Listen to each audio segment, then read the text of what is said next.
So typically when the fire departments, first responders, law enforcement get there, they're doing hands-on CPR.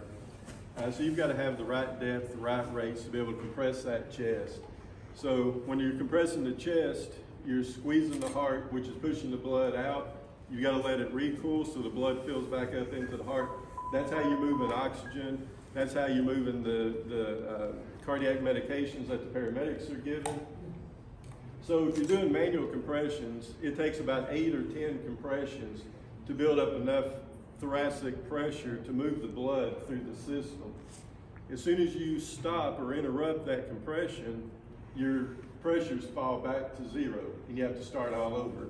Having this device available, they can get this on the patient, start it, and this doesn't get tired like the manual people do. And it's going to continue to move that blood uninterrupted. So as we're having to lift the patients, put them on a board to get them out of a house, get them to a stretcher. Again, if we're doing manual compressions, we're having to stop multiple times to be able to manipulate that patient, move them, and get them out. This, we won't have that interruption. It'll be consistent. So we're still moving oxygen to the brain, we're still moving those medications.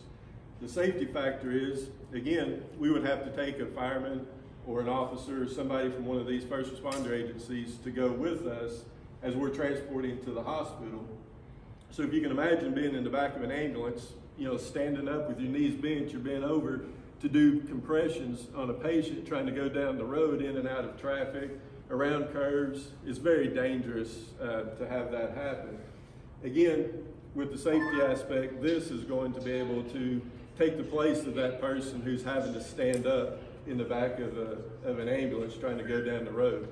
And again, it frees up another person. So the airway and the medications that are being given by the paramedic can be done from a seated position. So it's a big safety aspect as well. We hope to be able to improve the outcomes of certain cardiac arrest patients by having this device available. So we're going to demonstrate real quick. Each department will have a hard backpack style case that this device will be in. Once they arrive on scene, they'll again do a quick assessment. They'll start ventilating the patient and they'll get this device prepared.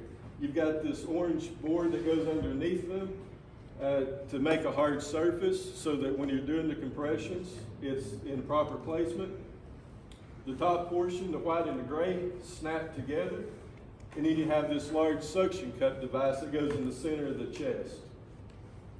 That's proper placement, so even if we were doing manual compressions, you're going to be doing them in the same location so that we're pressing the sternum down, squeezing the heart, pushing that blood out.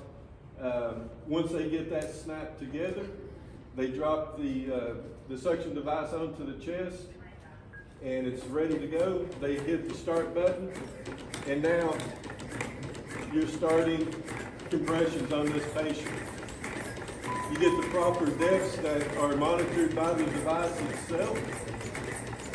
And now we've got that blood moving. It's carrying oxygen, it's carrying any medications that are given.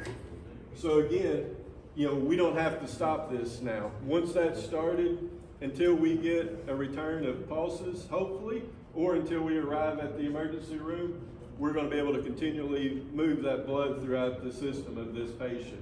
And again, it's a big safety aspect that we don't have somebody standing up in the back of an ambulance going down the road trying to do this, and make sure you're getting proper rates and depths to be able to move that blood appropriately. Does anybody have any questions